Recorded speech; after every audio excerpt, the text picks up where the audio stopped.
आज आपण पाहणार आहोत मॅथ्स 2 गणित भाग 2 सिमिलॅरिटी मधील प्रॉब्लेम सेट 1 पाहणार आहोत। पहिला क्वेश्चन हा बहुपर्यायी किंवा ऑप्शनचा आहे, त्यामुळे आपण पहिला क्वेश्चन या ठिकाणी घेणार नाहीये।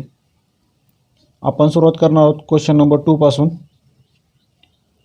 क्वेश्चन नंबर 2 मध्ये काय सांगण्यात आलेले आहे बघा, त्रिकोण ABC मध्ये BDC आणि BD बरोबर 7, BC बरोबर 20 तर खालील गुणोत्तरे काढा। तर आपल्याला या ठिकाणी 3 गुणोत्तरे शोधायची आहेत। पहिलं गुणोत्तर शोधायला सांगितले एरिया ऑफ त्रिकोण ABD। एरिया ऑफ त्रिकोण ABD पाहूयात कोणता आहे, ABD हा त्रिकोण, आणि दुसरा त्रिकोण आहे ADC। एरिया ऑफ त्रिकोण ADC हा जो त्रिकोण आहे, या दोन त्रिकोणाचा आपल्याला गुणोत्तर शोधायचं आहे। मग आपण या आकृतीमध्ये छोटासा बदल केलेला आहे की या ठिकाणी आपण या आकृतीमध्ये AE लंब BC काढलेला आहे। या सोल्युशनमध्ये बघा, पहिलं गुणोत्तर शोधण्यासाठी ड्रॉ AE लंब BC। आपण या ठिकाणी AE लंब BC काढलेला आहे। याने काय होणार आहे, ABD याची उंची AE होईल। ADC जो त्रिकोण आहे हा विशाल कोन त्रिकोण म्हणजेच ऑब्ट्यूज अँगल ट्रायंगल आहे, त्याची उंची बाहेरच्या बाजूला असते, म्हणजे याही त्रिकोणाची उंची AE असणार आहे। या त्रिकोणांच्या उंची शोधण्याबरोबरच आपल्याला BC या पायाची किंमत शोधावी लागणार आहे, कारण ज्यावेळेस उंची समान असते त्यावेळेस त्या दोन त्रिकोणांचे गुणोत्तर हे पायाच्या प्रमाणात येत असतं। आपल्याला या ठिकाणी BD माहिती आहे, BC माहिती आहे, ठीक आहे। आपल्याला DC शोधायचं आहे। DC किती आहे त्याची व्हॅल्यू आधी आपल्याला शोधावी लागेल, जेणेकरून आपल्याला पायाची किंमत किती आहे हे समजेल। आपल्याला माहिती आहे की BC बरोबर BD अधिक DC, म्हणजे पूर्ण BC हा जो तयार झालेला आहे तो BD अधिक DC या दोन रेषाखंडांनी तयार झालेले आहे। मग आपण काय केलेलं आहे, BC बरोबर BD अधिक DC लिहिलेलं आहे। BC ची किंमत त्यांनी आपल्याला 20 दिलेली आहे। या ठिकाणी BC ची किंमत 20, BD ची किंमत आपल्याला 7 दिलेली आहे। BD ची किंमत 7 दिलेली आहे। आपल्याला DC फाइंड आउट करायचं। आता अधिक 7 त्या ठिकाणी जाऊन काय होतील, वजा 7 म्हणजे 20 वजा 7 येतील, म्हणून DC बरोबर 13 आपल्याला मिळतील। तर DC ची किंमत आपल्याला मिळाली 13। पुढे पहिलं गुणोत्तर काय सांगण्यात आलेलं आहे बघा, मग एरिया ऑफ त्रिकोण ABD म्हणजे हा जो लहान त्रिकोण आहे ABD, या त्रिकोणामध्ये आणि दुसरा त्रिकोण ADC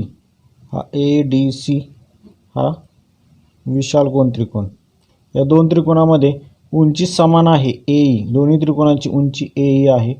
ज्यावेळेस उंची समान असते त्यावेळेस त्रिकोणाच्या पायांच्या प्रमाणात त्यांचं गुणोत्तर घ्यायचं असतं। मग ABDचा पाया आहे BD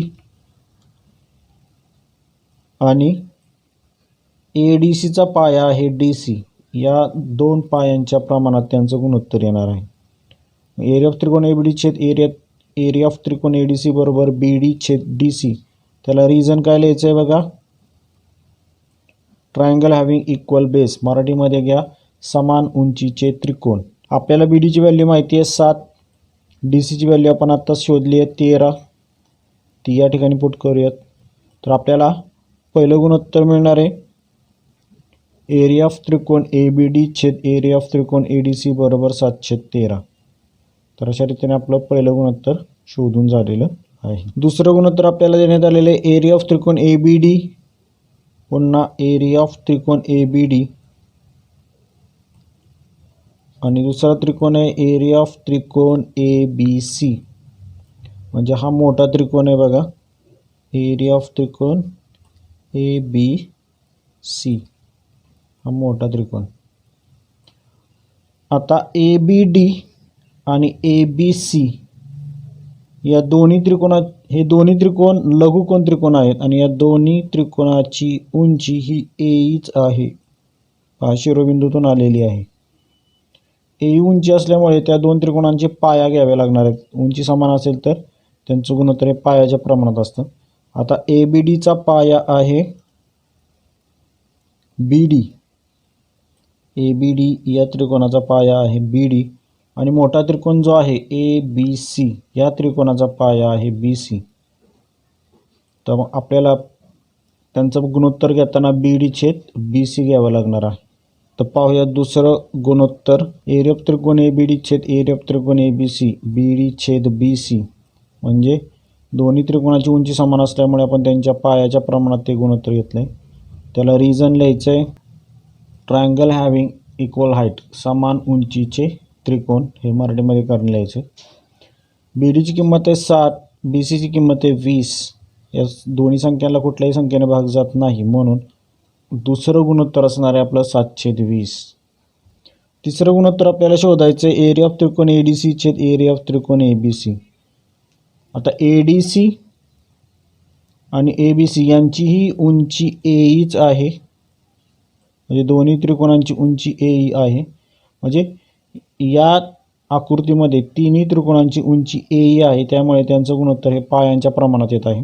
ए डी सी छेद ए बी सी बरोबर डी सी छेद बी सी हे त्या दोन त्रिकोणांचे पाया आहेत. म्हणून आपण रिझन लिहायचं आहे ट्रायंगल हॅव्हिंग इक्वल हाईट, समान उंचीचे त्रिकोण. डी सीची किंमत आहे 13, बी सीची किंमत आहे 20. तर अशा रीतीने आपल्याला तिसरं गुणोत्तर मिळणार आहे एरिया ऑफ त्रिकोण ए डी सी छेद एरिया ऑफ त्रिकोण ए बी सी बरोबर 13/20. तर अशा रीतीने आपलं दुसरा प्रश्न सोडवून झालेला आहे. तिसरा प्रश्न पाहूयात. Ratio of area of two triangles with equal heights. दोन त्रिकोणांच्या क्षेत्रफळाचं गुणोत्तर हे 2:3 आहे. मात्र ते दोन त्रिकोण हे इक्वल हाईटचे आहेत, म्हणजे समान उंचीचे आहेत. जर दोन त्रिकोण समान उंचीचे असतील तर त्यांचं गुणोत्तर हे पायाच्या प्रमाणात येतं. If base of the smaller triangle is 6 centimetre, ते काय म्हणतात की लहान त्रिकोणाचा पाया 6 सेंटीमीटर आहे. Then what is the corresponding base of the bigger triangle. तर मोठ्या त्रिकोणाचा पाया किती. समान उंचीचे त्रिकोण असतील तर त्यांच्या क्षेत्रफळाचं गुणोत्तर हे त्यांच्या संगत पायाच्या प्रमाणात येतं. मग आपल्याला या ठिकाणी बेस घ्यावे लागणार आहे. At the base of the smaller and bigger triangle B1 and B2 respectively. लहान त्रिकोणाचा पाया B1 मानूयात आणि मोठ्या त्रिकोणाचा पाया B2 मानूयात. आता दोन त्रिकोणांची उंची समान आहे, इक्वल हाईट आहे, म्हणून area of smaller triangle upon area of bigger triangle is equal to B1 upon B2. मराठीमध्ये लिहायचं आहे लहान त्रिकोणाचे क्षेत्रफळ छेद मोठ्या त्रिकोणाचे क्षेत्रफळ बरोबर B1 छेद B2. कारण काय लिहिणार आहे आपण ट्रायंगल हॅव्हिंग इक्वल हाईट, समान उंचीचे त्रिकोण.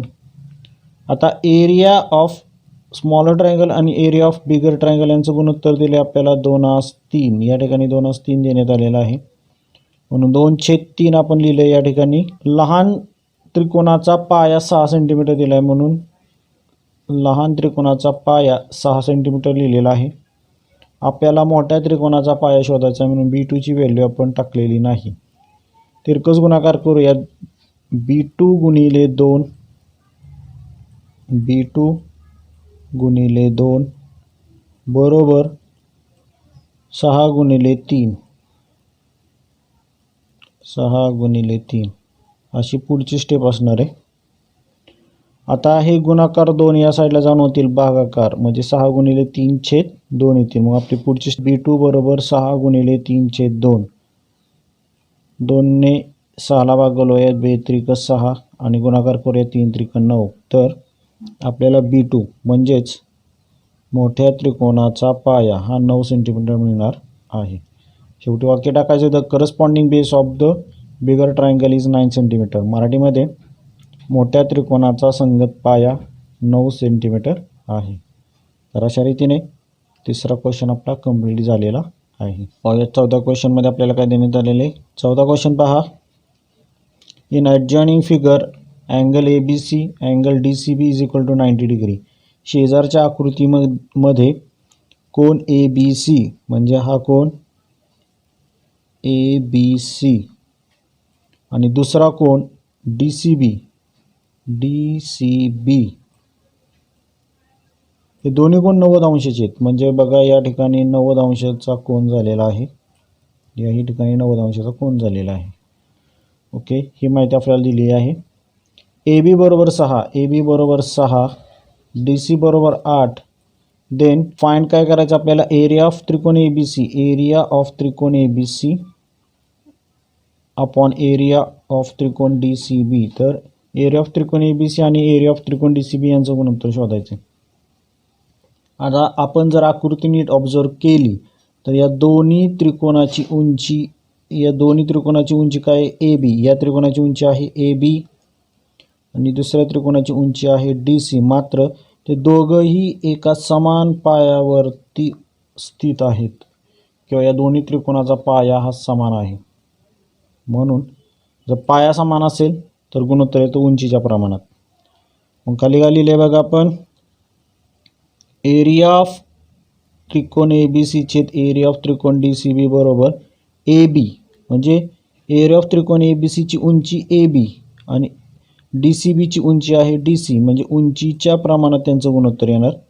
रिझन काय आहे, ट्रायंगल हॅव्हिंग इक्वल बेस, समान पायाचे त्रिकोण, कारण पाया समान आहे बी सी म्हणून उंचीच्या प्रमाणात गुणोत्तर येणार. ए बीची व्हॅल्यू आहे 6, डी सीची व्हॅल्यू आहे 8. दोन्हीला 2ने भाग जातो, 2 त्रिक 6, 2 चौक 8. तर अशा रीतीने आपल्याला एरिया ऑफ त्रिकोण ए बी सी छेद एरिया ऑफ त्रिकोण डी सी बी यांचं गुणोत्तर मिळणार आहे 3/4. तर चौथा क्वेश्चन देखील आपला कंप्लीट झालेला आहे. पाहूयात पुढचा प्रश्न, पाचवा प्रश्नामध्ये बघा, in adjoining figure P M is equal to 10 centimetre. शेजारच्या आकृतीमध्ये पी एमची किंमत 10 देण्यात आलेली आहे. तर पी एम 10 देण्यात आलेला आहे.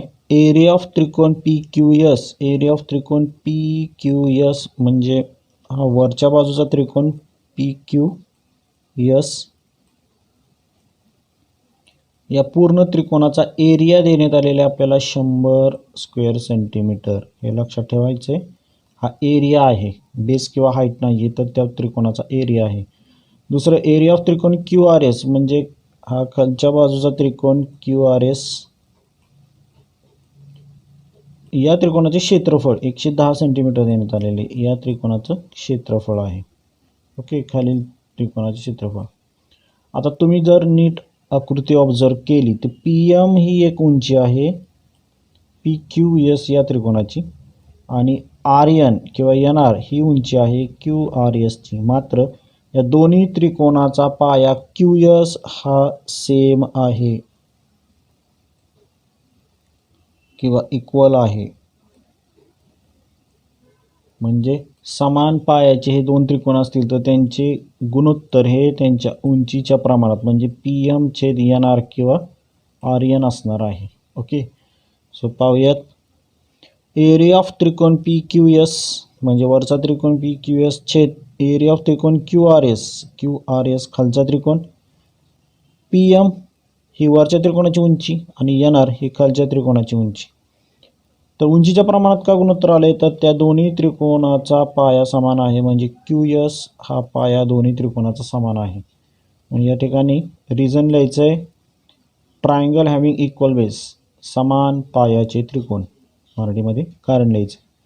आता आपल्याला याच्यामध्ये किमती भरायच्यात. एरिया ऑफ त्रिकोण पी क्यू एस म्हणजे पी क्यू एसचा एरिया म्हणजे क्षेत्रफळ किती दिलं आहे आपल्याला 100, म्हणून या ठिकाणी आपण 100 लिहिलेलं आहे. क्यू आर एसचं क्षेत्रफळ दिले आपल्याला 110, म्हणून या ठिकाणी 110 ही व्हॅल्यू टाकली आपण. पी एमची व्हॅल्यू आपल्याला 10 देण्यात आलेली आहे, 10 व्हॅल्यू टाकली. शोधायचं आपल्याला, फाइंड आउट करायचं आहे एन आर. आता तिरकस गुणाकार करूयात. एन आर गुणिले 100, एन आर गुणिले 100 बरोबर 10 गुणिले 110, 10 गुणिले 110. गुणाकार 100 या ठिकाणी येऊन भागाकार होतील. मग पुढची स्टेप येणार आहे आपली एन आर बरोबर 110 गुणिले 10 छेद 100. 2 शून्य कॅन्सल होतील, 11 एके 11. तर उत्तर मिळणार आहे आपल्याला एन आर बरोबर 11 सेंटीमीटर. तर अशा रीतीने पाचवा देखील क्वेश्चन आपला कंप्लीट झालेला आहे. पुढे 6वा क्वेश्चन पाहूयात. त्रिकोण एम एन टी सिमिलर त्रिकोण क्यू आर एस म्हणजे या ठिकाणी बघा दोन त्रिकोण आहेत, एम एन टी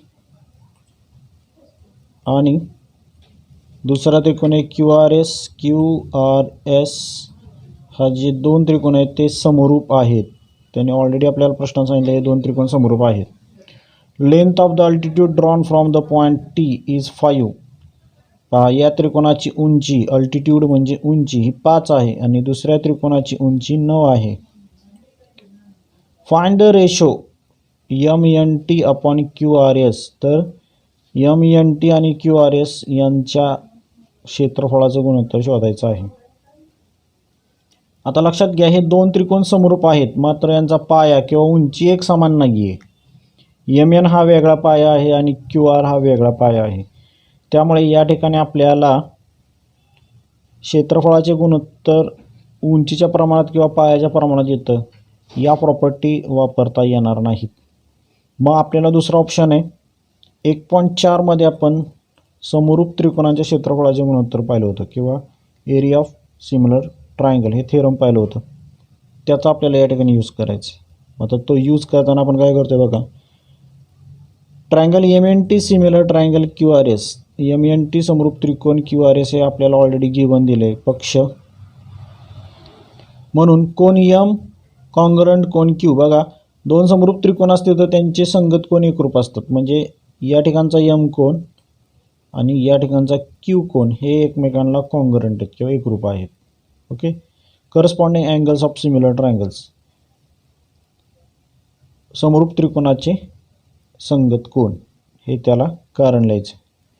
पुढे इन त्रिकोण MLT अँड QPS. या ठिकाणी आपण काय केलेलं आहे की त्रिकोण MLT हा त्रिकोण कन्सिडर केला आहे. अर्धा त्रिकोण MLT डाव्या बाजूचा त्रिकोण आणि या आकृतीमधील QPS हा त्रिकोण कन्सिडर केला आहे.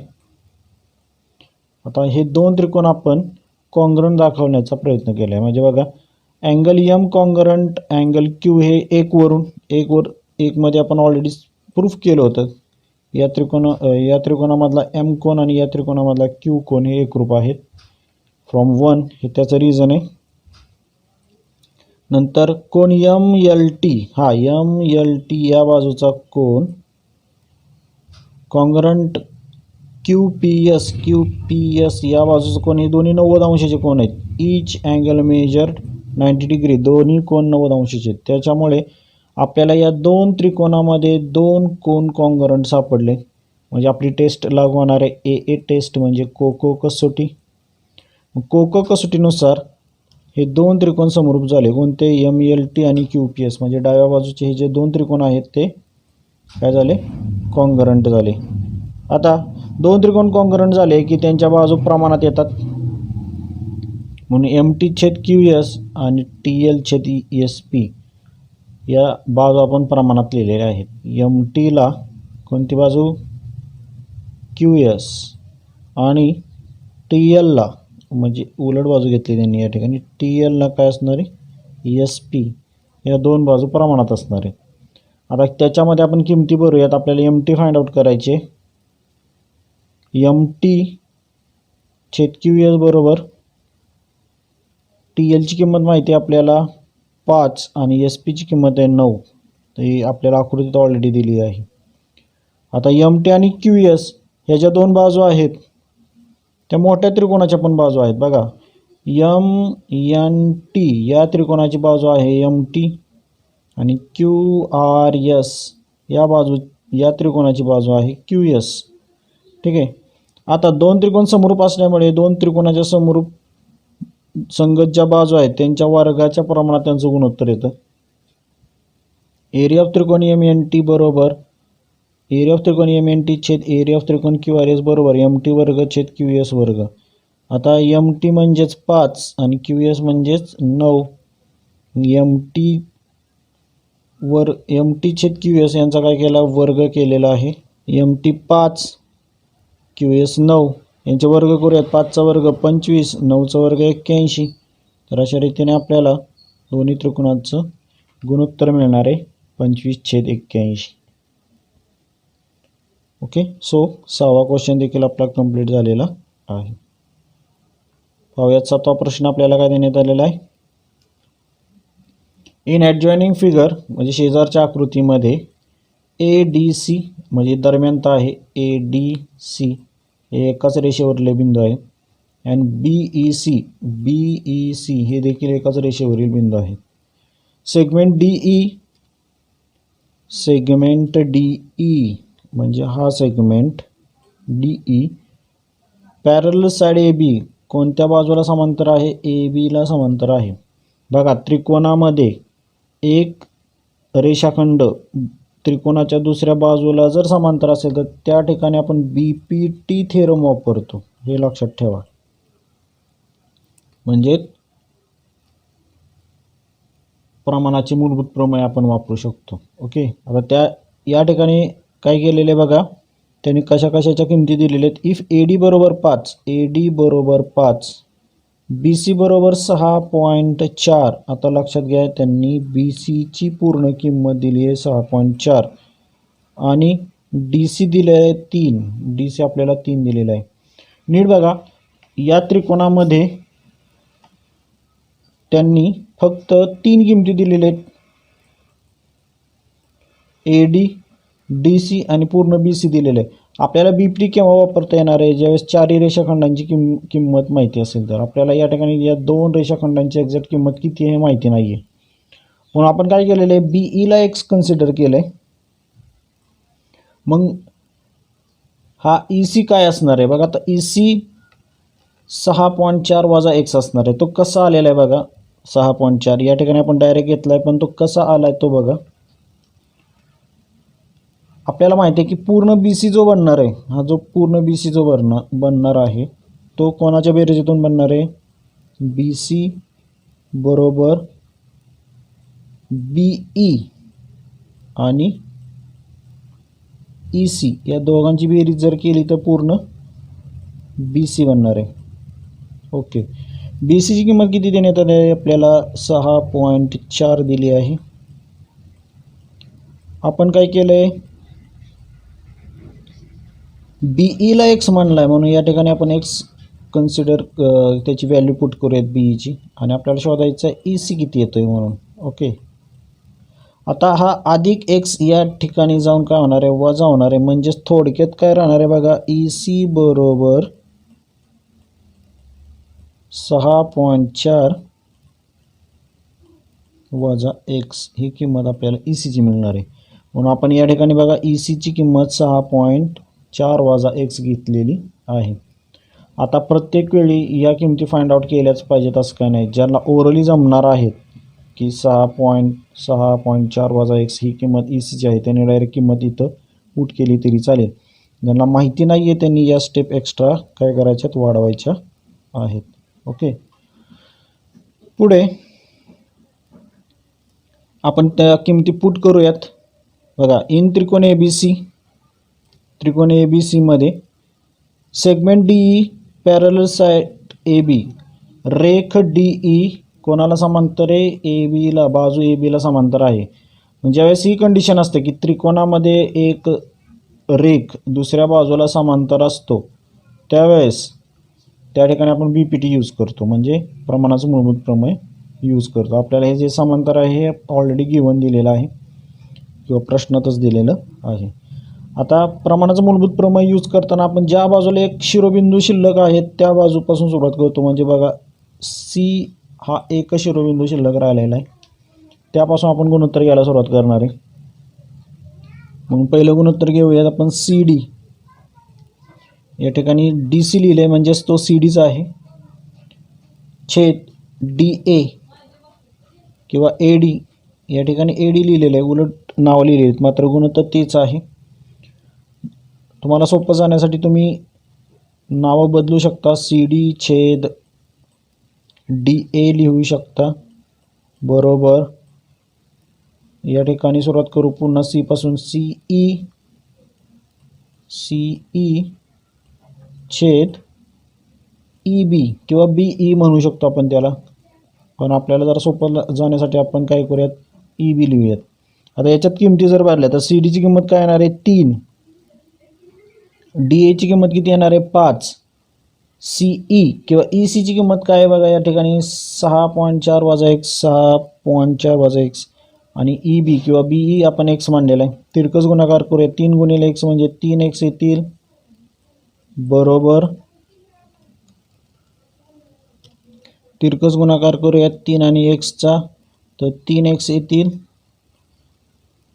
बरोबर 5 ने 6.4ला आणि एक्सला गुणाकार करायचा आहे. मग लक्षात घ्या इथं 5 जे बाहेर आलेले आहेत ते 6.4 आणि एक्सला गुणाकार आहेत. मग पुढच्या स्टेपला काय येतील 3x बरोबर 6.4 आणि 5 यांचा गुणाकार येणार आहे 32 आणि पुन्हा 5 आणि एक्सचा गुणाकार येणार आहे वजा 5x. आता ट्रान्सफर करूयात. आता ट्रान्सफर करताना तर लक्षात घ्या 3x आहेत किंवा हे वजा 5x आहेत या ठिकाणी येऊन होतील अधिक 5x म्हणजे 3x अधिक 5x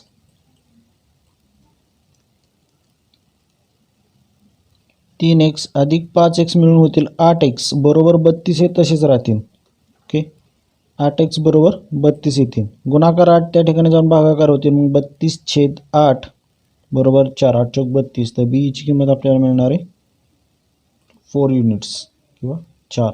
ठीक आहे आपल्याला बी फाइंड आउट करायचा होता. तर अशा रीतीने 7वा क्वेश्चन देखील आपला कंप्लीट झालेला आहे. पाहूयात 8वा क्वेश्चन काय देण्यात आलेला आहे. या ठिकाणी तुम्हाला 4 समांतर रेषा दिलेल्या आहेत आणि 2 छेदिका दिलेल्या आहेत. म्हणजे या ठिकाणी आपण 3 समांतर रेषांच्या छेदिकेचा गुणधर्म किंवा गुणोत्तराचा गुणधर्म या ठिकाणी वापरणार आहोत. ओके आता गिव्हनमध्ये काय काय बघा in adjoining figure P A segment Q B R C and segment S D R the perpendicular to line A D. या सगळ्या रेषा काय आहेत ए डीवरती पॅरलल आहेत किंवा लंब आहेत. आता लंब रेषा एकमेकांना समांतर असतात म्हणजे ए डी आणि पी एस या 2 रेषा काय होत आहेत यांच्या छेदिका होत आहेत आणि छेदिका झाल्यामुळे काय होणार आहे इथे काही रेषाखंड तयार होत आहेत म्हणजे s r q r p q a b b C आणि सी डी असे रेषाखंड मध्ये तयार होत आहेत. त्यांचं आपण गुणोत्तर घेणार आहोत.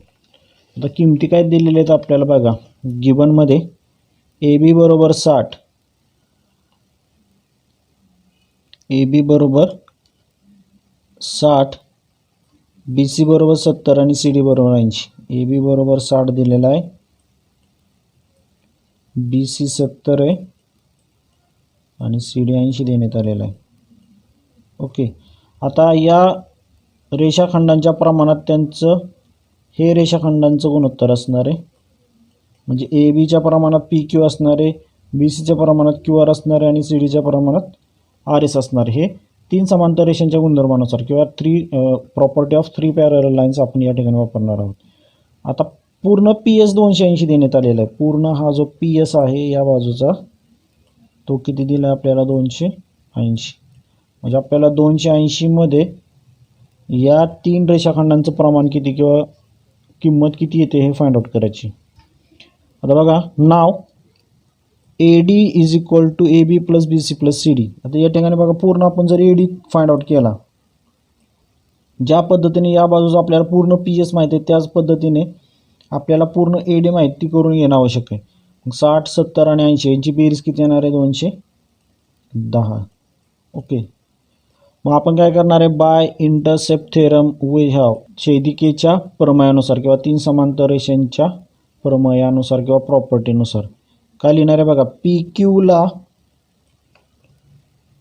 कोणतं गुणोत्तर घेणार आहे आपण ए बी मग पी क्यू छेद ए बी बरोबर क्यू आरला कोणतं गुणोत्तर येणार आहे बी सी क्यू आर छेद बी सी आर एसला सी डी येणार आहे. आणि आपण काय केले बघा पूर्ण पी एसला म्हणजे हा पूर्ण पी एसचं गुणोत्तर कोणाबरोबर असणार आहे या ए डी बरोबर असणार आहे. पी एस छेद काय लिहिलं ए डी लिहिलेलं आहे. आता याच्यामध्ये आपण काय करूयात किमती भरूयात. आपल्याला पी क्यू क्यू आर आणि आर एसची किमती फाइंड आउट करायची आहेत. त्यामध्ये ए बी बी सी आणि सी डी यांच्या किमती आपल्याला माहिती आहेत 60 70 आणि 80 या त्यांच्या व्हॅल्यू आपण काय करूयात पुट करूयात. आता या दोन्ही रेषाखंडांच्या आपल्याला किमती माहिती आहेत. पी एस 280 आहे आणि ए डी किती आहे 210. आता एक एक गुणोत्तराचा आपण तिरकस गुणाकार करूयात. आता या ठिकाणी डायरेक्ट सोडवलेलं आहे पण मी तुम्हाला एक थोडक्यात दाखवतो की आपण हे कसं तिरकस गुणाकार केलेले आहेत. आधी पहिलं गुणोत्तर घेतलं पी क्यू छेद 60 आणि 280 छेद 210 यांचं गुणोत्तर घेतलं आहे. म्हणजे पी क्यू छेद 60 बरोबर 280 छेद 210 यांचा जर तिरकस गुणाकार केला तर तुम्हाला ही स्टेप मिळणार आहे. पी क्यू बरोबर 4/3 गुणिले 60. बघा 4/3 कसे आलेले आहेत तर यांना 7ने भाग घालवला आहे आपण. बघा शून्याला शून्य गेले सपोज 7 त्रिक 21 आणि 7 चौक 28 म्हणजे 4/3 आणि हे भागाकार 60 या ठिकाणी काय होणार आहेत गुणाकार होणार आहेत. म्हणजे पी क्यू बरोबर 4/3 गुणिले इकडचे 60 अशी किंमत किंवा अशी स्टेप तयार झाली आहे. मग 3ने 60ला भाग घालवला तर 3 दुने 6 शून्याशी 0 20 चौक 80. तर आपल्याला पी क्यू बरोबर किती मिळणार आहे 80 मिळणार आहे. पी क्यूची किंमत ज्या पद्धतीने आपण शोधली तशीच क्यू आरची किंमत शोधायची. क्यू आर छेद 70 बरोबर 280 छेद 210 हे गुणोत्तर घ्यायचं आहे. मग आपण पुढे पी क्यू प्रमाणेच पी क्यू छेद 60 प्रमाणेच आपण या ठिकाणी सोडवलेलं आहे की ही 4/3 किंमत कशी आली आहे ते लक्षात ठेवा.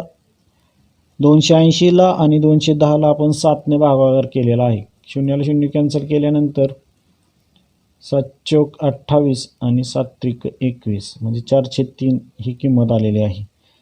आता गुणाकार 70 त्या ठिकाणी जाऊन काय होणार आहेत भागाकार म्हणून क्यू आर बरोबर 4/3 गुणिले 70 आलेले आहेत. 7 चौक 28 म्हणजे 280. आता याला 3ने पूर्ण भाग जात नसल्यामुळे क्यू आरची किंमत राहणार आहे 280 छेद 3च. त्याचबरोबर आर एसची किंमत देखील बघा. आर एसची किंमत छेदस्थानी 80 आहेत. हे 80 गुणाकार या ठिकाणी जाऊन भागाकार या ठिकाणी काय होणार आहेत गुणाकार. 4/3 गुणिले 80 3ने 80ला भाग जात नाही किंवा 4लाही भाग जात नाही म्हणून 8 चौक 32 म्हणजे 320 छेद 3 ही आर एसची किंमत राहणार आहे. तर आपल्याला 3 किमती मिळाल्या. पी क्यूची 80 क्यू आरची 280 छेद 3 आणि आर एसची 320 छेद 3. अशा रीतीने हा आपला क्वेश्चन कंप्लीट झालेला आहे. क्वेश्चन पाहूयात. 9 नंबरचा क्वेश्चन ही एक ॲक्टिव्हिटी देण्यात आलेली आहे. इन त्रिकोण पी क्यू आर या मोठ्या त्रिकोणामध्ये segment P M is the median. आता लक्षात घ्या ते म्हणतात पी एम ही मेडियन आहे मध्यगा आहे. म्हणजे यम या ठिकाणी मध्यबिंदू आहे. यम हा मध्यबिंदू कोणाचा क्यू आरचा. म्हणून क्यू एम आणि एम आर हे एकच गुणोत्तर आहे किंवा हे दोन्ही एकसारखे आहेत. क्यू एम आणि एम आर यांची किंमत ही एकच येणार आहे कारण दोन्ही समान आहेत. कारण एम हा त्याचा मिड पॉईंट आहे किंवा मध्यबिंदू आहे. Angle bisector of P M क्यूचा अँगल बायसेक्टर म्हणजे एक्स एम किंवा M X and P M R intersect side PQ and side PR in point X and Y respectively. Prove that. आपल्याला proof काय करायचं आहे बघा. XY पॅरलल QR XY ही कोणाला parallel आहे QR ला पॅरलल आहे हे आपल्याला प्रूफ करायचं आहे. आता लक्षात घ्या ज्यावेळेस एक रेषाखंड बाजूला त्रिकोणाच्या दुसऱ्या बाजूला समांतर असतो त्यावेळेस आपल्याला BPTचं कन्व्हर्स यूज करायचं असतं. म्हणजे प्रमाणाच्या मूलभूत प्रमेयाचा व्यत्यास यूज करायचा असतो. मग आता याचं प्रूफ किंवा याचं ॲक्टिव्हिटी आपल्याला कशी कंप्लीट करायची बघा. इन त्रिकोण पी एम क्यू या त्रिकोणामध्ये पी एम क्यूमध्ये डाव्या बाजूचा त्रिकोण याच्यामध्ये त्यांनी काय सांगितलं की ray M X is the bisector of angle P M Q. हा एम एक्स काय आहे त्याचा अँगल बायसेक्टर आहे. मग आता कोन दुभाजकाच्या प्रमेयामध्ये किंवा अँगल बायसेक्टर थिअरममध्ये आपण गुणोत्तर कसं घेतो बघा. समजा आपण पी पासून सुरुवात केली पी या शिरोबिंदूपासून सुरुवात केली तर गुणोत्तर पी एम छेद एम क्यू हे गुणोत्तर येतं. या ठिकाणी काय केलं आहे, एम पी छेद एम क्यू घेतलं, म्हणजे फक्त या बाजूचं नाव उलट घेतलं आहे, म्हणजे पी एम छेद एम क्यूच आहे. नंतर पी पासून स्टार्ट करायची या साईडला, परत पी एक्स छेद एक्स क्यू, पी एक्स छेद एक्स क्यू हे गुणोत्तर येणार आहे. कशानुसार, रिझन काय आहे त्याचं, थिअरम ऑफ अँगल बायसेक्टर, कोनदुभाजकाचे प्रमेय. नंतर दुसरा त्रिकोण देण्यात आलेला आहे एम पी एम आर, म्हणजे उजव्या बाजूचा त्रिकोण पी एम आर हा त्रिकोण देण्यात आलेला आहे. त्याचा कोनदुभाजक आहे एम वाय. मग याचं गुणोत्तर सुद्धा त्यांनी पी पासून स्टार्ट केलेलं आहे. बघा, पी एम छेद एम आर, पुन्हा पी पासून सुरुवात करायची, पी वाय छेद वाय आर. मग एम पी छेद एम आर म्हणजे फक्त एवढंच नाव त्याने उलट घेतलं, एम पी छेद एम आर बरोबर पी वाय छेद वाय आर. आता लक्षात घ्या, पहिल्या दुसऱ्याचंही कारण तेच असणार आहे, थेरम ऑफ अँगल बायसेक्टर म्हणजे कोनदुभाजकाचे प्रमेय. आता पहिल्या आणि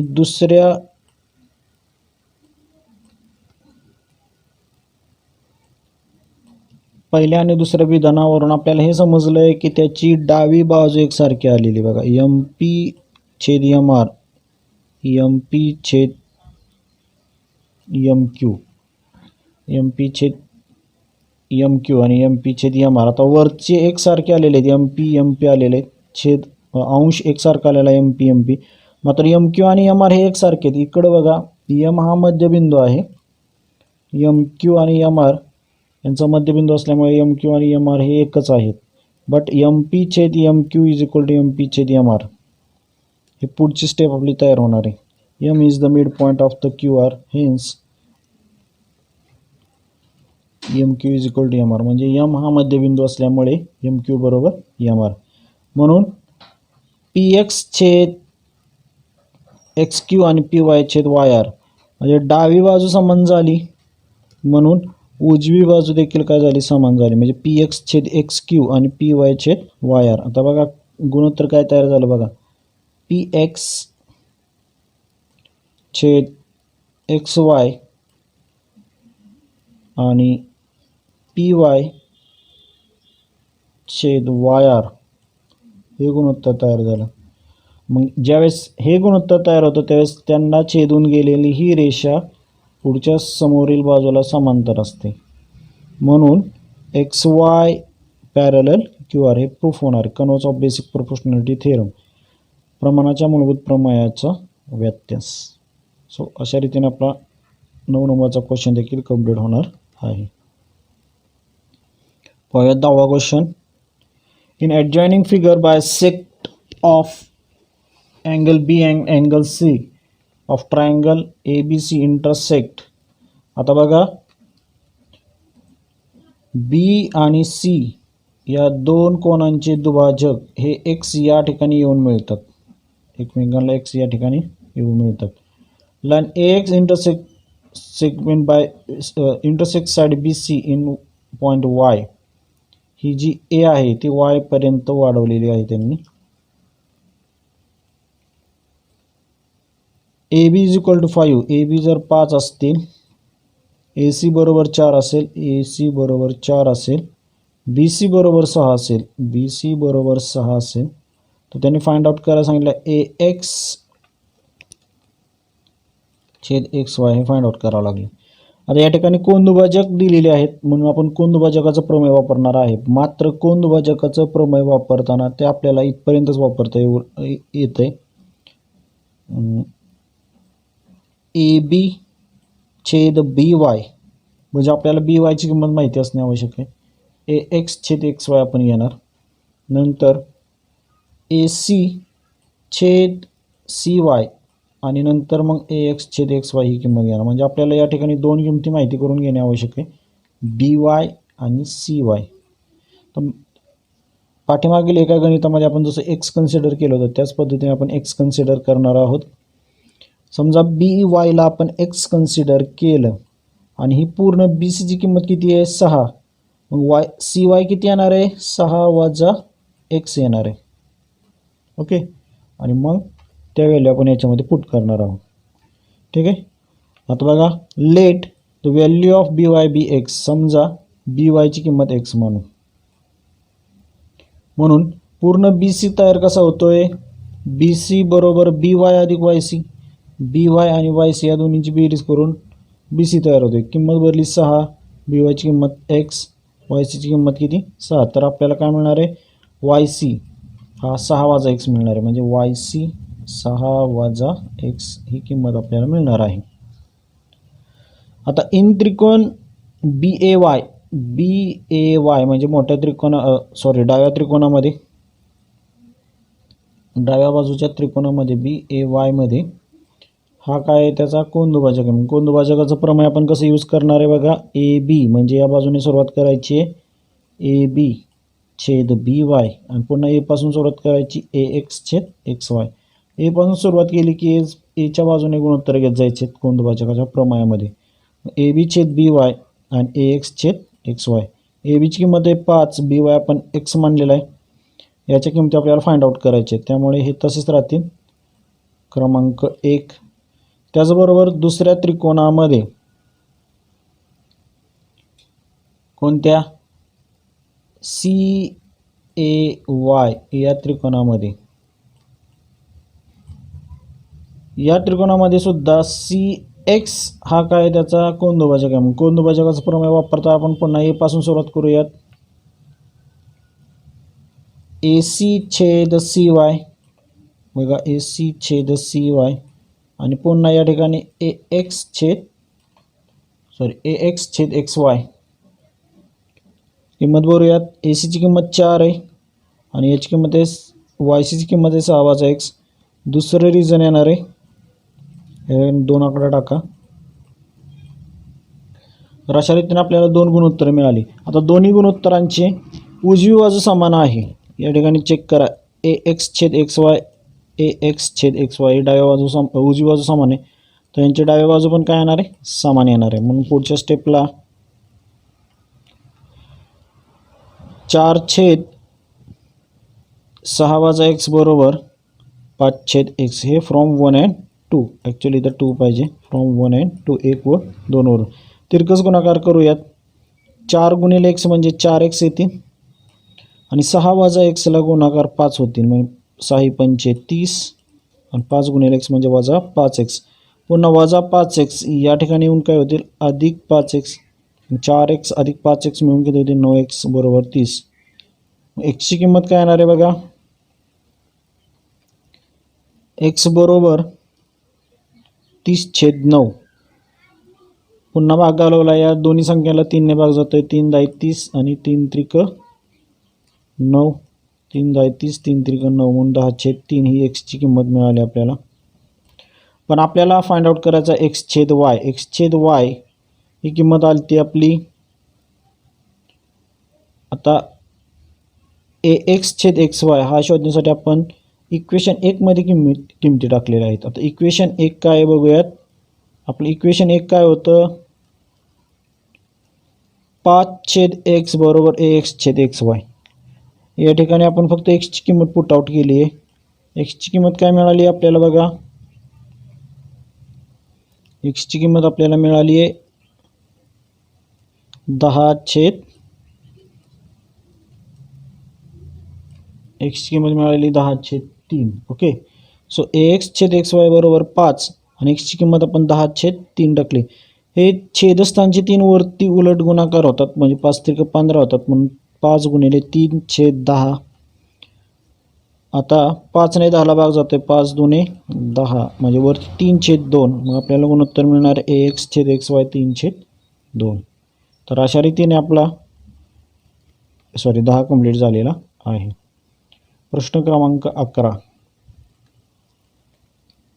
इन चौकोन ABCD हा जो क्वाड्रिलेटर आहे, quadrilateral ABCD, segment AD parallel segment BC, ADला BC काय आहे, समांतर आहे. लक्षात ठेवा, ज्यावेळेस क्वाड्रिलेटर येतात आणि त्याला एखादा कर्ण छेदून जातो त्यावेळेस त्या ठिकाणी Z तयार होत असतो, म्हणजे या 2 रेषा समांतर आहेत बरोबर. मग या ठिकाणी व्युत्क्रम कोण तयार होत असतात किंवा अल्टरनेट अँगल तयार होतात आणि हा अपोजिट अँगल. तर आपल्याला इथं ए टेस्ट वापरता येते. ठीक आहे, पुढे AC diagonal by intersect each other on point P. हे दोन्ही डायगोनल पॉईंट P पासून इंटरसेक्ट करतात. Then show that the AP upon PD equal to PC upon PP हे आपल्याला प्रूफ करायचे. म्हणजे लक्षात घ्या, या ज्या बाजू आहेत ह्या दोन त्रिकोणामध्ये येत आहेत. मग हे दोन त्रिकोण जर आपण समरूप दाखवले की ऑटोमॅटिक आपल्याला हे प्रमाण मिळणार आहे. ओके, सो पाहूया याचं प्रूफ काय. Segment AD parallel segment BC आणि BD इज देअर ट्रान्सव्हर्सल हे आपल्याला गिवन आहे. रेख AD समांतर बाजू BC रेख BC आणि BD ही त्यांची छेदिका आहे. BD ही काय झाली त्यांची छेदिका. तर अशा रीतीने इथे Z तयार होत आहे छेदिकेमुळे. हे आपल्याला गिवन आहे किंवा दिलेलं आहे. म्हणून कोण DBC हा बघा, DBC हा पूर्ण कोण म्हणजे हा कोण. कॉन्ग्रंट BDA म्हणजे हा कोण. हे कसले अँगल आहेत, अल्टरनेट अँगल विथ क्रम कोण. मात्र आपण काय केलं आहे, त्यांची नावं थोडीशी कमी केलेली आहेत. म्हणजे काय केलं आहे बघा, आपण D पासून नाव लिहिण्याऐवजी आपण लिहिले P पासून PBC एवढंच नाव लिहिलेलं आहे.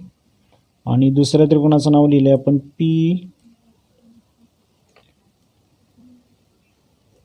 PDA हे नाव लिहिलेलं आहे. ओके, सो आपल्याला पुढचं एक गुणोत्तर मिळणार आहे PBC कॉन्ग्रंट PDA. आता इन त्रिकोण PBC, आता वरचा त्रिकोण खालचा त्रिकोण PBC आणि PDA वरचा त्रिकोण, हे दोन त्रिकोण आपण समरूप दाखवण्याचा प्रयत्न करूयात. आत्ताच आपण PBC आणि PDA प्रूफ केलं वरती एकमध्ये, म्हणजे दोन अँगल एकरूप सापडले. आणि दुसरं BPC बघा, BPC म्हणजे या ठिकाणचा कोण. आणि DPA म्हणजे वरच्या बाजूचा कोण. हे विरुद्ध कोण आहेत, वर्टिकली अपोजिट म्हणजेच विरुद्ध कोण आहेत. दोन अँगल जर आपल्याला एकरूप सापडत असतील तर ते दोन त्रिकोण AA टेस्टनुसार काय होतात, सिमिलर होतात. मग एकदा का दोन त्रिकोण सिमिलर झाले की त्यांच्या बाजू प्रमाणात येतात. म्हणजे BP छेद DP किंवा PD आणि PC छेद AP. आता आपल्याला हवं आहे AP छेद PD, म्हणजे AP या बाजूला पाहिजेत आणि BP या ठिकाणी पाहिजेत. मग आपण काय केलं, अल्टरनेटिव्ह केलं, म्हणजेच एकांतर क्रिया केली. म्हणजे हे दोघं काय केले, फक्त एक्सचेंज केले. AP छेद PD आणि PC छेद BP हे आपल्याला गुणोत्तर मिळालेलं आहे. तर अशा रीतीने आपला 11वा क्वेश्चन देखील कंप्लीट झालेला आहे. पाहूयात 12वा क्वेश्चन. 12व्या क्वेश्चनमध्ये आपल्याला एक ॲक्टिव्हिटी देण्यात आलेली आहे. In adjoining figure XY parallel AC if 2AX is equal to 3BX. बघा, AX हा 2AX हा 3BX एवढा आहे. And XY is equal to 9. XY ची किंमत दिली आहे आपल्याला 9. Complete the activity to find the value of AC. तर पुढील ॲक्टिव्हिटी कंप्लीट करा. बघा, 2AX बरोबर 3BX हे आपल्याला गिवन आहे किंवा पक्ष आहे.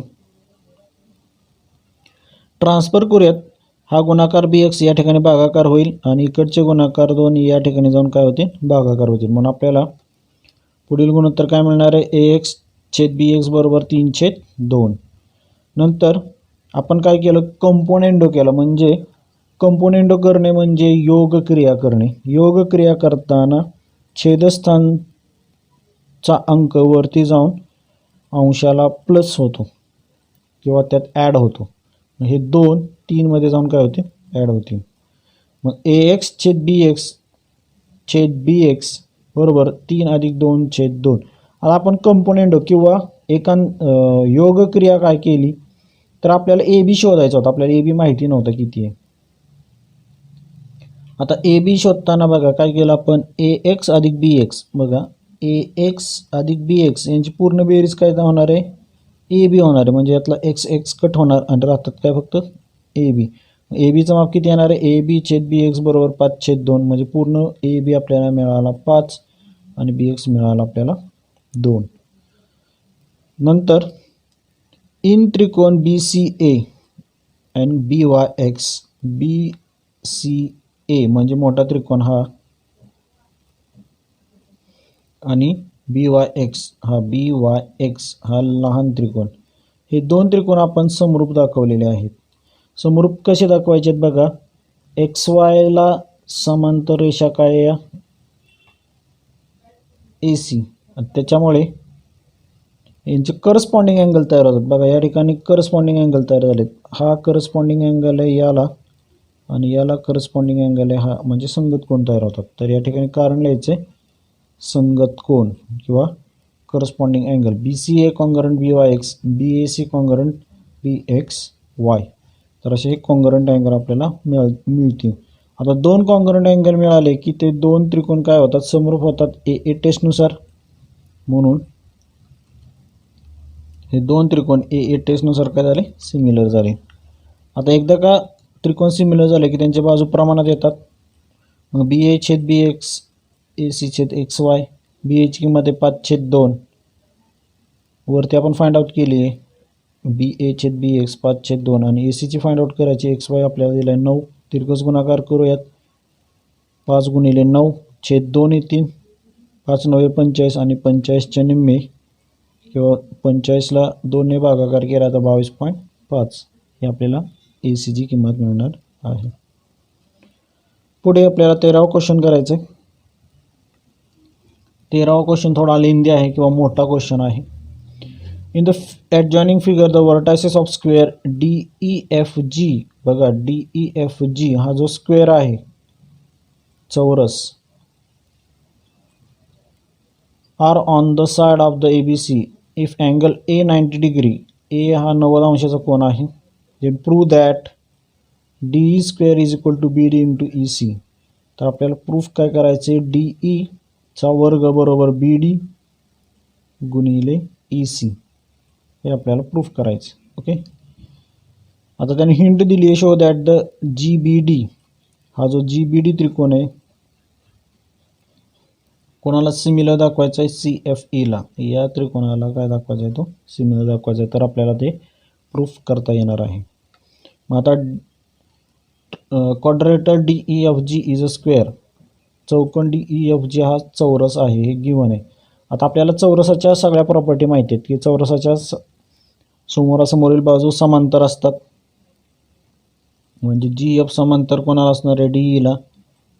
म्हणजेच थोडक्यात काय झालं, DE ला समांतर म्हणजेच कोणाला झाली, ती BC ला समांतर झाली. ओके. आणि GF AB is there transversal, ही AB काय झाली यांची ट्रान्सव्हर्सल. बघा या ठिकाणी ती रेषा आपण जर वाढवली झाली ट्रान्सव्हर्सल, तर हा G अँगल आणि हा B अँगल काय होतील, करस्पॉन्डिंग अँगल होतील. म्हणून FGA कॉन्ग्रुएंट ABC, FGA आणि ABC हे करस्पॉन्डिंग अँगल म्हणजे संगत कोन होतील. नंतर FGA आणि GBD त्यांचे नाव आपण कट केली. FGA हे नाव तसंच ठेवलं, मात्र आपण या ठिकाणी GBD एवढंच नाव या कोणाचं घेतलं. ठीक आहे. याला एक कारण देऊयात.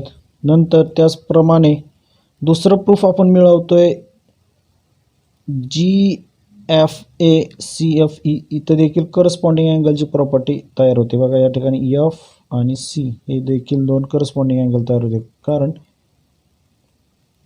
AC ही काय झाली त्यांची ट्रान्सव्हर्सल झाली. तर अशा पद्धतीने आपल्याला दुसरं कारण मिळणार आहे करस्पॉन्डिंग अँगलचंच, GFA अँगल FCE. नंतर हे दोन अँगल कॉन्ग्रुएंट झाल्यामुळे FGA अँड GBD या दोन त्रिकोणामध्ये FGA आणि GBD हे 90 अंशाचे त्रिकोण आहेत किंवा कोन आहेत.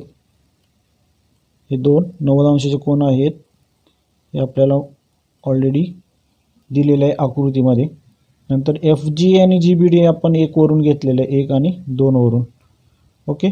म्हणून FGA आणि जी बी डी हे दोन त्रिकोण काय होते सिमिलर टेस्टनुसार किंवा ए टेस्टनुसार काय होते सिमिलर होते.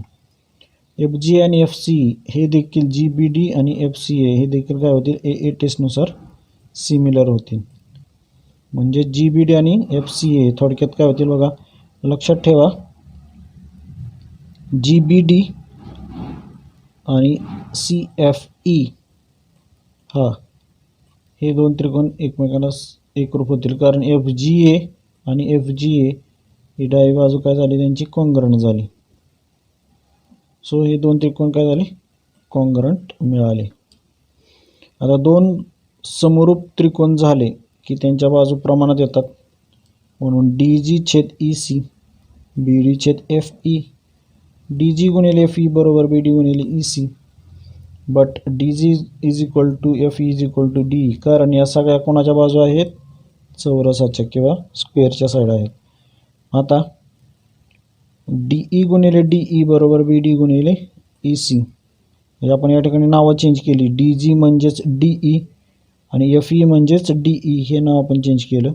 बी डी आणि ई सी तसंच ठेवलं. डी ई गुणिले डी ई म्हणजे डी ईचा स्क्वेअर, बी डी गुणिले ई सी हे आपलं प्रूफ होणार आहे. तर अशा रीतीने आपला प्रॉब्लेम सेट कंप्लीट झालेला आहे.